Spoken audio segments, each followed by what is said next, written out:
இயேசு கிறிஸ்துவின் நாமத்திலே சபையார் யாவருக்கும் என்னுடைய வாழ்த்துக்களும் ஸ்தோத்திரமும் சொல்லி இந்த சங்கீதம் 14 ஒரு தியானத்தை நாத்திக கொள்கைகள் தோற்று போகும் என்ற ஒரு தலைப்பில் இந்த சங்கீதத்தை நம்ம தியானிக்கலாம். கடவுளை மறுப்பவன் முட்டாள் என்று இந்த சங்கீதம் ஆரம்பிக்கிறத பார்க்குறோம். கடவுள் கொள்கைகள் இல்லை என்று சொல்பவன் தன்னுடைய இருதயத்தில் தீமையை செய்ய ஆரம்பிக்கிறான் என்று இந்த சங்கீதம் நமக்கு சொல்லிக் கொள்கிறது. எனவே நாத்திக கொள்கைகள் தோற்று போகும் ஒரு காலத்தில் அப்படிங்கிற தலைப்பில் இந்த சங்கீதத்தை பார்க்கலாம். இதனுடைய பின்னணி தாவீது ராஜா சுமார் கிமு 1000 எழுதியிருக்கிறாரு. அவர் இருந்த அந்த காலத்தில் பாகால் வணக்கங்கள் கூடியிருக்கலாம், சிலை வழிபாடுகள் கூடியிருக்கலாம், கடவுள் இல்லை அப்படிங்கிற ஒழுக்கக்கேடான நிலைகள் கொஞ்சம் பெருகி இருக்கிற காலத்தில் அவர் ரொம்ப மனசு பாரப்பட்டு இந்த காரியங்களை அவர் எழுதியிருக்கலாம். என்ன இருந்தாலும் இந்த சங்கீதத்தோட சுருக்கமான கருத்து என்ன அப்படின்னா, மனிதன் இயல்பாகவே பாவத்தில் இருக்கிறவன், பாவ நிலை படிந்தவன். ஆனால் இந்த கடவுள் மனிதனோட மனநிலையை பாவியாக இருந்தாலும் நீதிமானாக இருந்தாலும் மேலேருந்து அவர் பார்த்துக்கிட்டே தான் இருக்கிறாரு.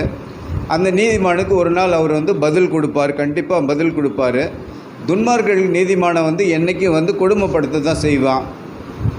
பணம் இருக்கவன் பணம் இல்லாதவனை அடிமையாக்குவான், பதவியில் இருக்கிறவன் பதவியில் இல்லாதவனை அடிமைப்படுத்துவான். இந்த மாதிரி உலகம் இப்படி இருக்கிறவன் அவன்கிட்ட இருக்கிறத காட்டத்தான் செய்வான், செஞ்சுக்கிட்டு தான் இருப்பான்.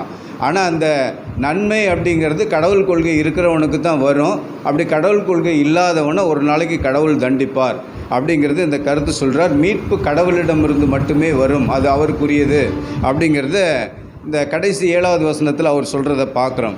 இந்த வசன பிரிவுகளாக இதை நம்ம படித்தோம்னாக்கா ஒரு 4 வசன பிரிவுகள் இதில் சொல்லுது. 1வது வசனம் 14 1வது வசனம் பாருங்கள், முட்டாள் மனுஷனை பற்றி விவரிக்குது. முட்டாள் மனிதன் அப்படிங்கிற ஒரு தலைப்பில் பார்த்தோம்னா யார் முட்டாள் மனிதன்? 2 சாயல் இருக்குது.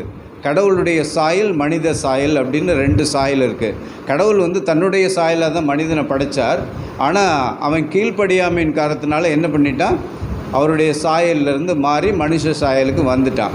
இப்போ கடவுள் நமக்கு மீட்பை கொடுத்து என்ன சொல்லியிருக்காருன்னா, நீ முழுக்க கடவுள் என்னுடைய சாயலில் இருந்து இல்லாட்டியும் பரவாயில்ல, ஒவ்வொரு ஸ்டெப்பாக மேலே வா, உன்னுடைய சாயல்களை ஒன்றொன்னா என்னுடைய சாயலை நீ ஏற்றுக்கொண்டு வா அப்படின்னு சொல்கிறார். அவருடைய சாயலுக்கு நம்ம மாறுறதுக்கு நமக்கு டைம் கொடுத்துருக்கிறாரு.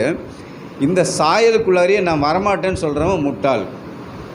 அன்புங்கிற அவருடைய சாயலுக்குள்ளார நம்ம உள்ளே போயிட்டாக்க இயேசு சொல்கிறார், நிறைய ஆண்டவருடைய சாயல், அவருடைய குணாதிசயங்கள் நிறைய சொல்லி இருக்குது.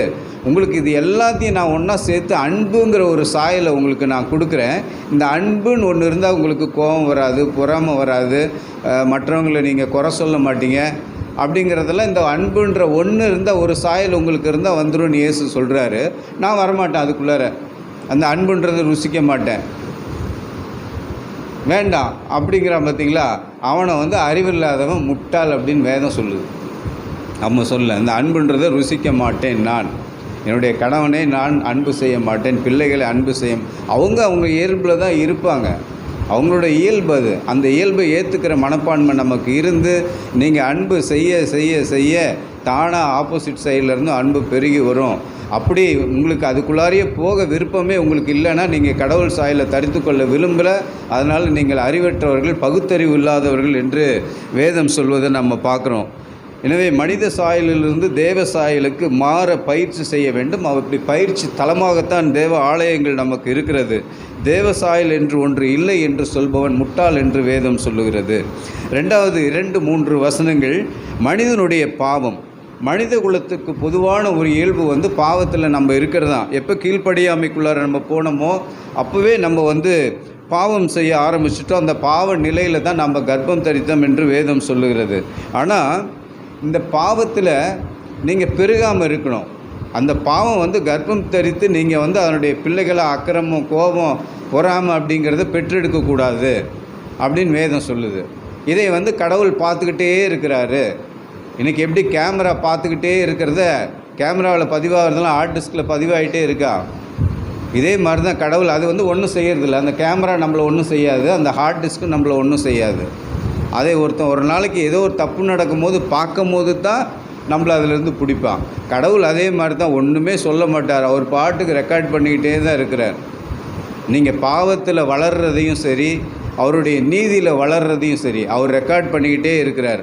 ஞாபக புஸ்தகம்னு ஒன்று இருக்குது, அதில் ரெக்கார்ட் ஆகிட்டே இருக்குது. நம்முடைய நியாய தீர்ப்பு நாளில் அது நம்மளை பற்றி வெளிப்படுத்தும் அப்படிங்கிறது நமக்குள்ளார இருக்கணும். ஆக நம்ம வளர்கிறது எதில் வளர்கிறோம் அப்படிங்கிறத நம்ம ரொம்ப யோசனை பண்ணணும். மூன்றாவதாக 4 முதல் 6 வரை கடவுள் இல்லை என்பவனோட அத்துமீறல். கடவுளுடைய சாயல் எனக்கு இல்லை, அது தேவையில்லை அப்படின்னு சொல்லி நம்பிக்கையாக சொல்கிறவனோட அத்துமீறல் எப்படி இருக்கும்? கடவுள் மீது பயம் இல்லை அப்படிங்கிறவனுக்கு கடவுளை நாடுபவர்கள் மீதும் பயம் இருக்காது. அதனால தான் இன்றைக்கி இந்த கொலையெல்லாம் பண்ணுறான். மிஷினரிகளை கொலை பண்ணுறது எதுக்காக பண்ணுறான்? கடவுள் மீது கொஞ்சம் கூட பயம் இல்லை, ஒரு துணிச்சல். என்ன நான் இப்படி இருந்தால் என்ன பண்ணிடுவாங்க நம்மளை அப்படின்னு ஒரு பயம் இல்லாத ஒரு நிலை. இப்படி கடவுள் இல்லை என்பவன அச்சுறுத்தலுக்கு நீங்கள் பயப்பட வேண்டாம். ஏன்னா அவனால் உங்களுடைய உடம்பை மட்டும்தான் எதனா பண்ண முடியும், உங்களுடைய ஆத்மாவை ஒன்றும் பண்ண முடியாது. அது கடவுளோடு நெருங்கி இருக்கும். நீங்கள் கடவுளோடு அவருடைய சாயலில் நீங்கள் நெருங்கி இருந்தீங்கன்னா உங்களோட கேரக்டரை அவன் ஒன்றுமே பண்ண முடியாது. ஒன்று உங்கள் மண்டே உடப்பான், காலோட ஏதோ ஒன்று பண்ணும், அது சரியாகி போய்க்கும். ஆனால் உங்களுடைய ஆத்மத்தில் உங்கள்கிட்ட இருக்கிற அந்த கடவுளுடைய சாயலை அவனால் ஒன்றுமே பண்ண முடியாது. அதனால் பயப்படாதீங்க. இதை அவன் எவ்வளோ தேடினாலும் கிடைக்காது அப்படின்னு சொல்லி இங்கே தாவீது ராஜா சொல்கிறாரு. கடவுள் பார்த்துக்கிட்டே இருக்கிறார் உங்களை, அவருடைய கேமரா கண்கள் பார்த்து கொண்டே இருக்கிறது, உங்களுடைய இதயத்தை ஆராய்ந்து கொண்டே இருக்கார். நீங்கள் அதனால் வளர்கிறது அவருடைய சாயலில் வளருங்க அப்படின்னு சொல்கிறார். கடைசியாக 7வது வசனம், மீட்பு கடவுளிடமிருந்தே வருகிறது. ஒரு அருமையான தீர்க்க தரிசனமான வசனம். இஸ்ரவேலும் சீயோனும் நமக்கு உலகத்தில் உருவமாக சொல்லப்பட்ட ஒரு இடம். சீயோன் மலையில் கடைசியில் இயேசு கிறிஸ்து வருவார்னு இஸ்ரவேல் தான் நமக்கு ஆவிக்குரிய தலைநகரமாகவும் நமக்கு சொல்லப்பட்டிருக்கிறது. அதனால் இந்த வசனத்தை நீங்கள் எப்படி படிக்கணும்? கடவுளுடைய ரட்சிப்பு குறித்த தீர்க்க தரிசனமான இந்த வசனம் பூலோகத்திற்கு மீட்பு பரலோகத்திலிருந்து வரும் அப்படின்னு படிக்கணும். இஸ்ரவேலுக்கு மீட்பு சீயோனிலிருந்து வரும் அப்படிங்கிறதுக்கு பதிலாக பூலோகத்திற்கு மீட்பு பரலோகத்திலிருந்து வரும் அப்படிங்கிறத நீ படிக்கணும். தாவீது ராஜா அழகாக அந்த சங்கீதத்தை நமக்கு சொல்லியிருக்கிறார். பாவத்தில் திரண்டவன் தான் மனிதன், ஆனால் மீட்பு என்பது கடவுளிடமிருந்து வரும் அப்படின்னு சொல்கிறார். இயேசு கிறிஸ்து இதில் என்ன சொல்கிறார்?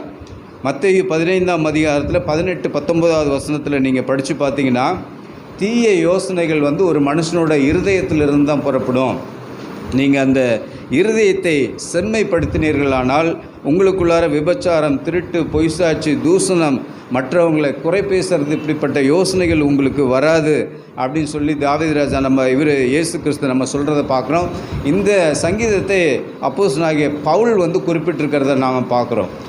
ரோமர்களுக்கு சொல்கிறார். ரோமர்கள் ரொம்ப கேடுபாடான நிலையில் பெருகி இருந்தபோது 3ஆம் அதிகாரத்தில் சொல்கிறார். 3ஆம் அதிகாரத்தில் 12 முதல் 14 வசனங்கள் வரை அவர் சொல்கிறத கேட்குறோம்.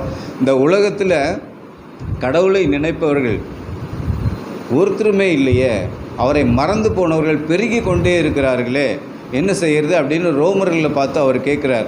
இந்த நிலை நமக்கு வர வேண்டாம். கடவுளை மறந்தவர்களாக நாம் இருக்க வேண்டாம். கடவுளை மறந்து காரியங்கள் செய்பவர்களுக்கு நாம் கடவுளை நினைப்பூட்டுபவர்களாக இருக்க வேண்டும். அதற்குண்டான பயிற்சி பற்றதை தான் இந்த ஆலயம். எனவே நாம் கடவுளை நினைக்க பழகுவோம், மற்றவர்களுக்கு அதை நினைப்பூட்டுவோம். ஆமேன்.